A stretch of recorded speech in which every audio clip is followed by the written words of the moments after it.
سلطنت یا سلسلہ غوریہ کا خمیر وسطی افغانستان کے علاقے غور سے اٹھا۔ کہا جاتا ہے کہ وہ تاجک تھے، لیکن اس بارے میں ابہام موجود ہے۔ غور کے لوگ 12ویں صدی میں مسلمان ہوئے۔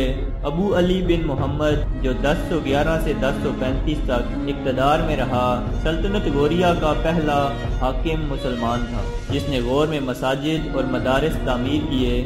غوری خاندان شروع میں خاندان غزنی کی حکومت کا باج گزرا تھا۔ کابل اور ہرات کے درمیان غور کے پہاڑی علاقے پر اس کی حکومت تھی۔ اس علاقے کا مرکز فیروز کوہ تھا۔ غوریوں نے غزنویوں سے اپنی آزادی کا اعلان کرنا شروع کیا۔ 1149 میں غزنوی حاکم بہرام شاہ نے غوریوں کے ایک مقامی قائد قطب الدین محمد کو زہر دے دیا۔ وہ اپنے بھائی سیف الدین سوری سے جھگڑے کے بعد غزنی میں پناہ لیے ہوئے تھا۔ بدلہ لینے کے لیے سیف الدین نے غزنی پر حملہ کر کے بہرام شاہ کو شکست دے دی۔ یہیں سے غوریوں اور غزنویوں کی جس لڑائی کا آغاز ہوا، اس کا انجام لاہور میں ہوا۔ غوریوں نے 1186 میں غزنوی سلطنت کا اس وقت خاتمہ کیا جب انہوں نے ان کے آخری دارالحکومت لاہور پر قبضہ کیا۔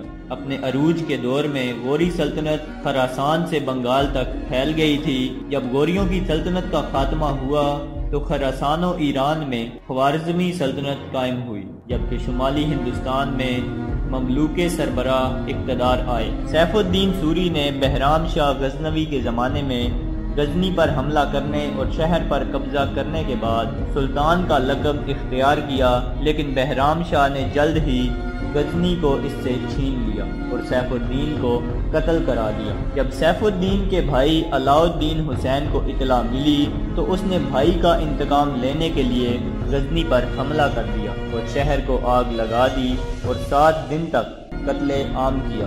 اس ظالمانہ اقدام پر وہ تاریخ میں علاء الدین جہان سوز کے نام سے جانا جاتا ہے۔ غور کے اس خاندان کو حقیقی اہمیت 2 بھائیوں غیاث الدین اور شہاب الدین محمد غوری کے زمانے میں حاصل ہوئی، جو سیف الدین ثانی کے چچا زاد بھائی تھے، اور سیف الدین کے انتقال کے بعد یکے بعد دیگرے تخت نشین ہوئے۔ غیاث الدین غوری نے غزنی کو مستقل طور پر فتح کر لیا اور شہاب الدین محمد غوری کو سلطان معز الدین کا خطاب دے کر غزنی میں تخت پر بٹھایا۔ غیاث الدین نے اس دوران ہرات اور بلخ بھی فتح کر لیے اور ہرات کو اپنا دارالحکومت بنایا۔ سلطان شہاب الدین غوری اگرچہ اپنے بھائی کا نائب تھا، لیکن اس نے غزنی میں ایک آزاد حکمران کی حیثیت سے حکومت کی اور شمالی ہندوستان کو فتح کر کے تاریخ میں مستقل مقام پیدا کر لیا۔ شہاب الدین غوری نے اپنی فتوحات کا آغاز ملتان اور اوچ سے کیا۔ 1175 میں دونوں شہر فتح کر لیے۔ اس کے بعد 1179 میں پشاور اور 1182 میں دیبل کو فتح کر کے غوری سلطنت کی حدود کو بحرۂ عرب کے ساحل تک بڑھا دیا۔ شہاب الدین نے 1186 میں لاہور پر قبضہ کر کے غزنوی خاندان کی حکومت ہمیشہ کے لیے ختم کر دی۔ فتح لاہور کے بعد شہاب الدین نے بٹھنڈا فتح کیا،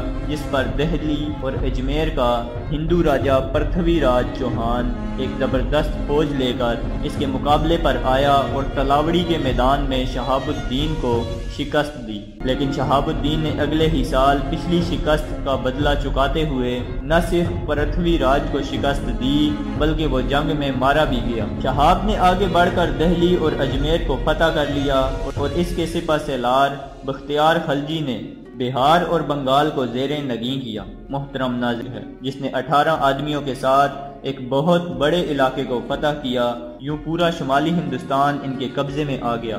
غیاث الدین نے 46 سال حکومت کی۔ اس کے انتقال کے بعد شہاب الدین محمد غوری ہرات میں بھائی کی جگہ پوری غوری سلطنت کا بادشاہ بن گیا۔ غوریوں اور خوارزم شاہی سلطنت کے درمیان جنگوں کا سلسلہ پرانا تھا اور انہی لڑائیوں کے سلسلے میں شہاب الدین خوارزم تک پہنچ گیا، لیکن وہاں اس کو شکست ہوئی۔ اس خبر کے پھیلنے پر پنجاب کے کھوکھروں نے بغاوت کر دی۔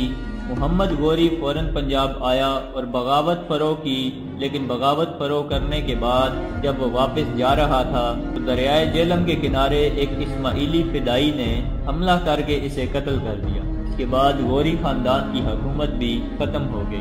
ہرات اور غزنی کے علاقوں پر خوارزم شاہ کی حکومت قائم ہو گئی اور برے صغیر پاک و ہند میں محمد غوری کے وفادار غلام اور دہلی میں سلطان کے نائب قطب الدین ایبک نے ایک مستقل حکومت قائم کر دی۔